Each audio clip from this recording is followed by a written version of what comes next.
How are you? I hope that you all are very fine. चलिए आज हम अपने इस वीडियो में लेकर आए हैं इंग्लिश ग्रामर का one of the most important topic, that is prepositions. Prepositions देखिए दोस्तों, prepositions are very important. They are very important in the sense that if we want to speak correct English, we must know the use of correct prepositions. And for the preparation of the competitive exam, this topic is very, very important. So today, I will try to clarify all your doubts regarding prepositions. देखिए, prepositions सबसे पहले हम जो कोई भी topic होता है उस टॉपिक का जो मीनिंग क्या है, उसका मतलब क्या है, उसका एक्चुअल लॉजिकली उसका कंसेप्ट समझते हैं। If we are well aware, we know that what is preposition, then it will be very easy for us to use और टू अप्लाई और to make the correct use of the prepositions in the sentences. So let's see first what is preposition. हम सबसे पहले इसको, जैसा कि ये word show करता है, ये दो पार्ट्स में हम इसको डिवाइड कर सकते हैं इस वर्ड को, जैसे प्री और पोजिशन। तो ये प्री वर्ड है, ये प्री और पोजिशन इन दो वर्ड से मिलकर ये बना है। प्री का मतलब होता है बिफोर, पहले, हम इसको कह सकते हैं बिफोर, पहले। और पोजीशन, ये पोजीशन शो करता है प्लेस। ये किसको शो करता है? प्लेस को शो करता है। मतलब कोई पहले किसी जगह पे कोई चीज या किसी वर्ड का आना, जैसा कि ये प्रीपोजिशन वर्ड अपने आप में इस तरह से अपने आप को डिफाइन करता है। ये बताता है कि जो प्रीपोजिशंस हैं वो हमेशा नाउन से पहले आते हैं। जैसे कि किसी सेंटेंस में कोई ऑब्जेक्ट है और उस ऑब्जेक्ट में नाउन है, उससे पहले प्रीपोजिशंस का यूज होता है। अब ये तो हमने इस वर्ड के मीनिंग, इसके अर्थ को समझा। अब प्रीपोजिशन होता क्या है? What are prepositions? प्रीपोजिशंस है क्या एक्चुअल में? तो देखिए, प्रीपोजिशंस कि मैं आपको डेफिनेशन बताता हूं। Prepositions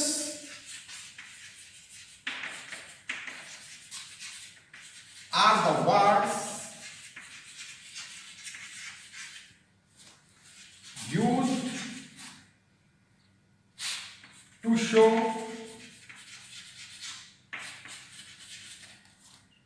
the noun and pronouns relation with the other words used in that sentence. Prepositions are the word, they are used before to show the relation of noun or pronoun. जो noun और pronoun है उनका relation, उनका संबंध show करता है ये preposition। और उनका relation, उसका संबंध किसके साथ शो करता है? उसका संबंध ये शो करता है सेंटेंस में जो दूसरे वर्ड्स यूज हुए उनके साथ जो नाउन और प्रोनाउन है उसका क्या रिलेशन है, उसका क्या संबंध है, ये प्रीपोजिशन सेंटेंस में शो करते हैं। Clear? The definition of the preposition, उसका मीनिंग क्या है प्रीपोजिशन का? वापस से एक बार सुनिए।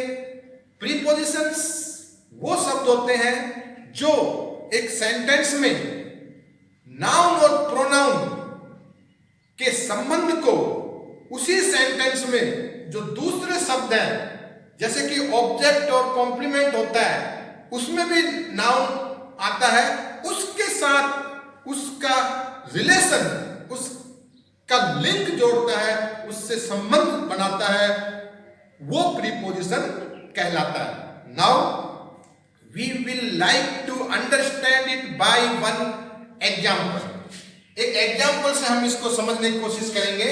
मैं यहां लिखता हूं सिंपल सा एक, I am in the class। देखिए दोस्तों, मैंने एक सेंटेंस लिखा, I am in the class। अब मैं आपको बताता हूं, यहां आप सभी जानते हैं कि यहां प्रीपोजिशन क्या है, इन प्रीपोजिशन है। You well know that here in is the preposition. अब देखिए आप, यहां ये जो इन प्रीपोजिशन है, इस इन प्रीपोजिशन ने, ये हमारा जो सब्जेक्ट है, ये जो हमारा प्रोनाउन है आई, इसका संबंध यहां, ये जो हमारा दूसरा पार्ट है, दूसरा वर्ड है इस सेंटेंस का, जैसे हमारा ऑब्जेक्ट है, ये भी एक नाउन है, इसके और इसके, मतलब ये आई जो प्रोनाउन है और ये जो हमारा दूसरा जो वर्ड है ऑब्जेक्ट क्लास, इन दोनों के बीच जो रिलेशन, आपस में जो संबंध है, इनका क्या आपस में रिश्ता है, उसको किसके द्वारा बताया गया है, इस इन के द्वारा बताया गया है। ये इन जो है, ये वर्ड यहां इस आई और इस क्लास को जोड़ता है, उसमें संबंध स्थापित करता है।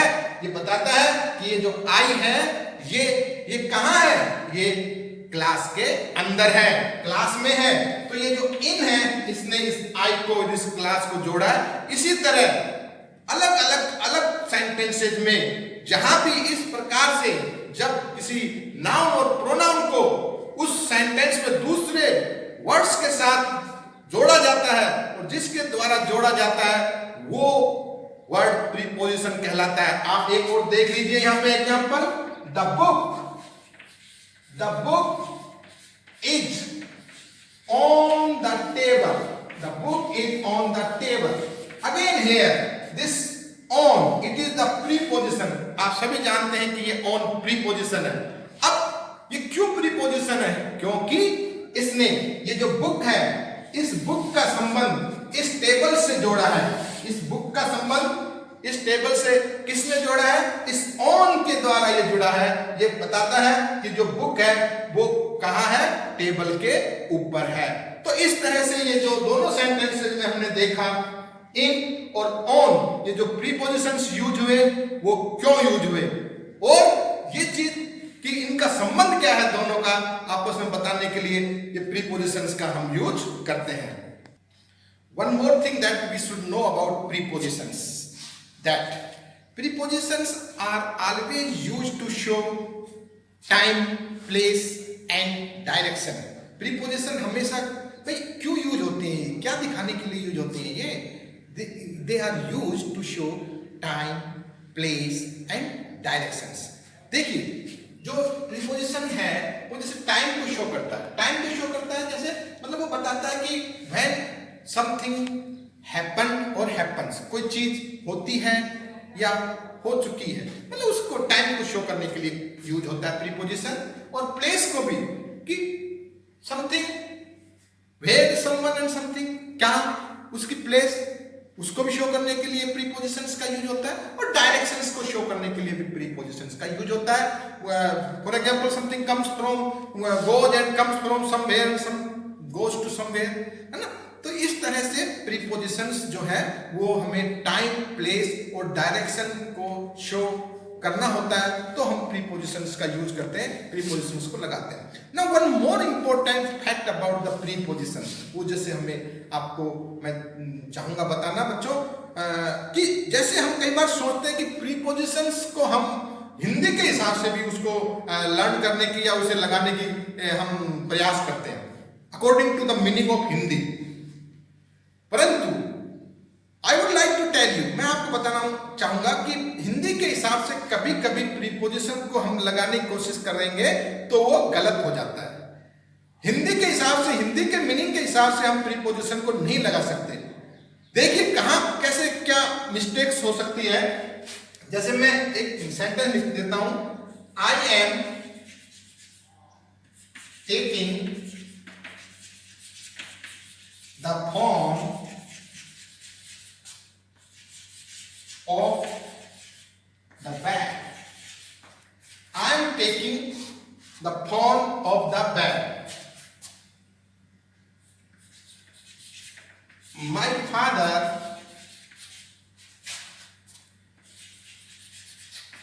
comes from his office। ये देखिए दो सेंटेंस लिखे। यहां इन दो सेंटेंस के जरिए मैं आपको ये बताना चाहता हूं कि हमें हिंदी के शब्द से भ्रमित नहीं होना है। हिंदी के प्रीपोजिशन के जैसे शब्द हैं, इनके लिए में, ऑन के लिए पर, फ्रॉम के लिए से, तो वो हम कंफ्यूज हो जाएंगे, गलत कर देंगे। देखिए कैसे गलत हो जाता है। जैसे हमने यहाँ पहला सेंटेंस लिया, I am taking the form of the bag. ये यहाँ हमने प्रीपोजिशन लगाया, वो लगाया ऑफ, ठीक है। दूसरे सेंटेंस में देखिए, my father comes from his office. अब देखिए यहां हमने जो प्रीपोजिशन लगाया वो लगाया फ्रॉम। अब इसको हिंदी में हम जब इसका अर्थ निकालेंगे, मीनिंग निकालेंगे, तो देखिए क्या निकलता है, I am taking the phone of the bed. मैं अपना फोन बेड से ले रहा हूं, से। देखिए यहां भी इसका हिंदी का मतलब निकलता है से। और इस दूसरे सेंटेंस में जिसमें हमने लिखा my father comes from his office, यहां भी इस फ्रॉम का अर्थ निकलता है से, इस ऑफ का मीनिंग भी से, और इस फ्रॉम का मतलब भी हिंदी में से। तो भाई से के हिसाब से अगर हम लगाने जाएंगे तो हम दोनों में फ्रॉम लगा देंगे या दोनों में ऑफ लगा देंगे। इसलिए हिंदी से हम शब्दों से हम भ्रमित हो सकते हैं और अपने प्रीपोजिशंस को गलत लगा सकते हैं। इसी चीज से बचने के लिए हमें बहुत जरूरी है हर प्रीपोजिशन का कंसेप्ट समझना और स्पेसिफिक उस प्रीपोजिशन का क्या यूज है, क्या उसके रूल्स हैं, वो कहां कहां किस किस प्रकार से उसका यूज होता है, क्या क्या शो करने के लिए यूज होता है, ये हमें सीखना पड़ेगा, लर्न करना पड़ेगा। तभी हम करेक्ट इंग्लिश बोल सकते हैं और तभी हम अगर कोई कॉम्पिटिटिव एग्जाम है या कोई हमारी दूसरी एग्जाम है उसमें प्रीपोजिशंस की जो एक्सरसाइज है उसको सही तरीके से सॉल्व कर सकते हैं। तो मैं आपको बताना चाहता हूं बच्चों कि हमें प्रीपोजिशंस के रूल्स, उनके यूज क्या होते हैं, कैसे होते हैं, वो सीखने बहुत जरूरी है। तो चलिए आज हम लेके आ रहे हैं आपके लिए कुछ 2-4 प्रीपोजिशन, जिनमें सबसे पहले हम सीखेंगे हमारा प्रीपोजिशन है ऑन। ऑन प्रीपोजिशन के यूज, वो ऑन प्रीपोजिशन कहां कहां यूज होता है, ये जरूरी ध्यान देना है, ये चीज ही हमें सीखनी है और उसके अकॉर्डिंग ही हमें उसका इस्तेमाल करना है, ना कि हिंदी के हिसाब से। तो चलिए आज हम सीखेंगे यहाँ अपने इस वीडियो में सबसे पहले हमारा जो प्रीपोजिशन है ऑन, उसके यूज। ऑन प्रीपोजिशन हम कहां लगाते हैं, उसके रूल्स, उसके कंसेप्ट क्लियर करेंगे। तो देखिए सबसे पहले हमारा प्रीपोजिशन है on, O N on. On जो पहला इसका यूज है दोस्तों, वो हम करते हैं to show something on the surface. मतलब किसी चीज के सरफेस पे, सतह पर। सरफेस का मतलब सतह, किसी चीज के सरफेस पे कोई चीज रखी हुई है, means something is on the surface and it is touching the surface. उस सरफेस को छुए हुए है, टच किए हुए है, तब ऐसी स्थिति में हम जो प्रीपोजिशन है वो ऑन प्रीपोजिशन लगाएंगे। Be clear in this fact that when something is touching the surface of something we should put the preposition on। उसका एग्जाम्पल से हम उसको और क्लियर कर लेते हैं और समझ लेते हैं। देखिए मैंने इधर एग्जाम्पल लिखे हैं आपके लिए, the book is on the table, the book is on the table. अब ये देखिए जो बुक है, ये जो टेबल है, टेबल का जो सरफेस है, मतलब उस टेबल के सरफेस के ऊपर रखी हुई है, उसको छूते हुए है, इसलिए हमने यहाँ जो है जो हमारा प्रीपोजिशन ऑन है इसका यूज किया है। इसी तरह एक और एग्जांपल देख लेते हैं। My mobile phone is lying on the bed. मेरा मोबाइल फोन है जो वो कहाँ रखा हुआ है, बेड पे रखा हुआ है, मतलब वो बेड के ऊपर है, जो बेड का सरफेस है उसको छुए हुए है। तो जो पहला यूज हमारा हुआ ऑन का, जो सबसे इंपॉर्टेंट यूज है ऑन का, वो किसी चीज का किसी चीज के ऊपर होना, साथ में उस चीज को छूते हुए होना, तब हम उस ऑन प्रीपोजिशन का यूज करते हैं। जैसे मैं मेरा जो हाथ है वो मेरे सर पे रखता हूं, तो मैं यहां कह सकता हूं my hand is on my head. Simple सा है। मैं जैसे ये जो डस्टर है, ये डस्टर ना लेके देखिए चौक है, ये चौक मैंने अपनी इस पाम पे रखा, हथेली पे रखा, तो I can say that the chalk is lying on my palm, because ये टच करते हुए। Clear? Now comes to the next use of on. दूसरा यूज हम यहां देखेंगे, ये यूज हमने देखा सीखा। अब सेकंड जो हमारा यूज है ऑन का, to show day and dates. Day and dates, time. पहले जो ऑन का यूज हुआ था वो प्लेस को शो करने के लिए हुआ था। अब जो अगला ऑन का यूज हो रहा है वो टाइम को शो कर रहा है। अब टाइम में शो करने के लिए देखिए ऑन का यूज कहां होता है। सबसे पहले दोस्तों ध्यान देने वाली बात है, days and dates. Days and dates, उसके साथ हम हमेशा ऑन प्रीपोजिशन लगाएंगे। Day for example Monday, Sunday, Tuesday, Wednesday, कहीं भी सेंटेंस में इससे पहले अगर हमें प्रीपोजिशन लगाना है तो क्या लगाएंगे? On. I will go to my school on Monday. On Monday. इसी प्रकार से जैसे कोई डेट दी हुई है, जैसे डेट दी हुई है 11 जुलाई, 9 अप्रैल, तो इन डेट से पहले भी हम क्या लगाएंगे? On. I was born on 25 July. मैं 25 जुलाई को पैदा हुआ था, तो ऑन 25 जुलाई। तो ऑन का यूज किस चीज के लिए भी होता है? डे और डेट्स के लिए भी होता है। देख लीजिए उनके दो एग्जाम्पल से हम उसको समझ लेते हैं। My father will come on Monday.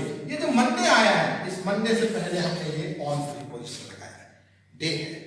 इसी तरह दूसरा एग्जाम्पल में देखेंगे, आई सा दिस मूवी ऑन 10th में। ये जो 10th में है ये क्या है? डेट है, तो इससे पहले भी हमने ऑन प्रीपोजिशन लगाया है। क्लियर? डे और डेट से पहले हम कौन सा प्रीपोजिशन लगाएंगे? ऑन। थर्ड यूज देखते हैं हमारे ऑन का। थर्ड यूज हमारा ऑन का शो करता है डिवाइस और मशीन्स से। जब हम किसी डिवाइस और मशीन्स का यूज कर रहे हो हैं और उसके लिए हम कहना चाहते हैं कि हम उसका यूज कर रहे हैं, तब भी हम ऑन प्रीपोजिशन लगाएंगे। कैसे? वो देखते हैं हम इस सेंटेंस में। ही इज ऑन फोन, मतलब कोई फोन पे बात कर रहा है, कोई फोन पर गेम खेल रहा है, कोई फोन से कुछ अपना कोई भी काम कर रहा है, तब हम वहां कहेंगे ही इज ऑन फोन या Ram is on phone. Means he is using that device और मशीन। इसी प्रकार से I am watching Ramayana on TV. कहां? टीवी पर। रामायणा मैं कहां देख रहा हूं? टीवी पे देख रहा हूं। अब अगला यूज हमारा ऑन का देखिए दोस्तों, टू शो बॉडी पार्ट्स।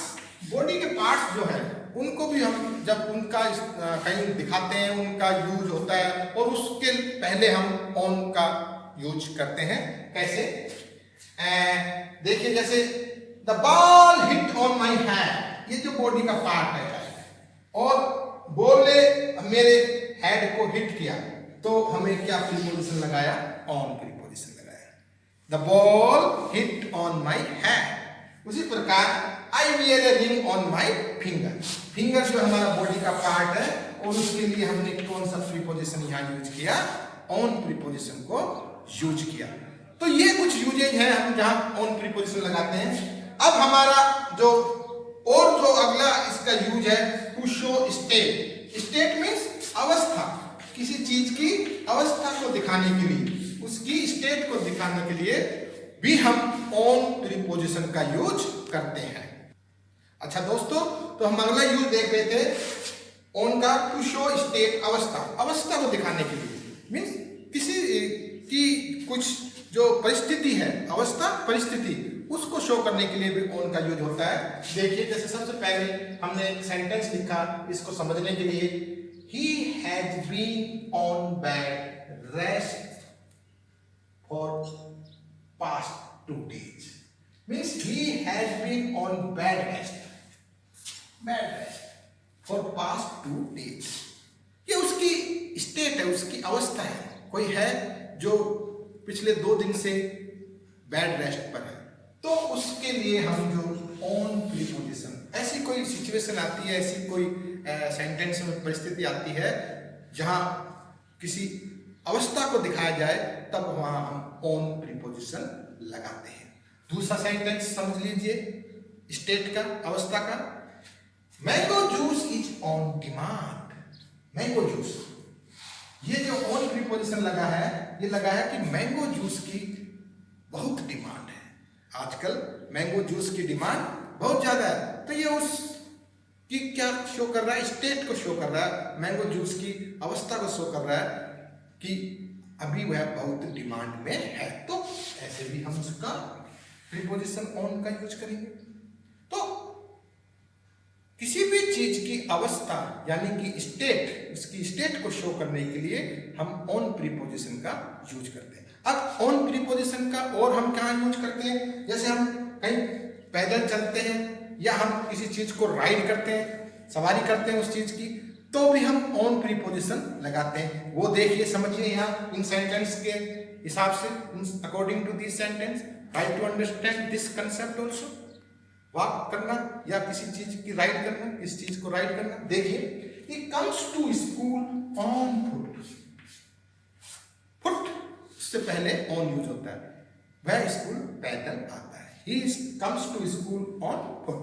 और उसी प्रकार से जैसे हम किसी चीज को, कोई की सवारी करते हैं, जैसे विकास was riding on a horse। ये जो हॉर्स है उसको वो राइड कर रहा है, इसकी सवारी कर रहा है। तो इस तरह के सेंटेंसेज को भी जब कहीं आते हैं तो वहां भी हम प्रीपोजिशन अगर हमें लगाना होता है तो हम ऑन प्रीपोजिशन का यूज करते हैं। इसी प्रकार से मैं आपको बताना चाहूंगा, जैसे हमारे फेस्टिवल्स हैं, होली है, दीपावली है, ईद है, उनसे पहले भी हम ऑन प्रीपोजिशन यूज करते हैं। जैसे मैं कहना चाहता हूं कि भाई I want to go my home town on Diwali, तो उसको हम लिखेंगे, क्योंकि दीपावली फेस्टिवल है, दिवाली फेस्टिवल है, तो उससे पहले ऑन आएगा। I want to go to my home on Diwali. तो ये देखिए, इस तरीके से भी हम ये जो हमारा जो प्रीपोजिशन है ऑन, उसको यूज करते हैं। तो देखा दोस्तों आपने, जो ये ऑन जो प्रीपोजिशंस हैं, इसके यूजेज हमने देखे। हमें जैसे पहले मैंने चर्चा की थी, हमें हिंदी के हिसाब से नहीं जाना है, हमें पर्टिकुलर उस प्रीपोजिशन के स्पेसिफिक यूज देखने कि वो कहाँ किन किन कंडीशंस में यूज होता है, और उसके अकॉर्डिंग ही हमें उसको फॉलो करना है। तो आज हमने यहाँ इस तरह से सारे ये ऑन के जो प्रीपोजिशन है उसके यूज देखे। किसी चीज के ऊपर के लिए, सरफेस पे, डे और डेट्स के लिए, फिर मशीन्स के डिवाइसेस के यूज के लिए, बॉडी पार्ट्स के लिए, टू शो स्टेट, अवस्था को दिखाने के लिए, पैदल चलने और राइड करने के लिए, और जो फेस्टिवल्स है उनके पहले भी ऑन प्रीपोजिशन यूज होता है। इसी वीडियो में हम इसी ऑन प्रीपोजिशन के साथ आज दूसरा प्रीपोजिशन जो हम आज लर्न करेंगे, सीखेंगे, वो है हमारा ऑन टू एंड अपॉन।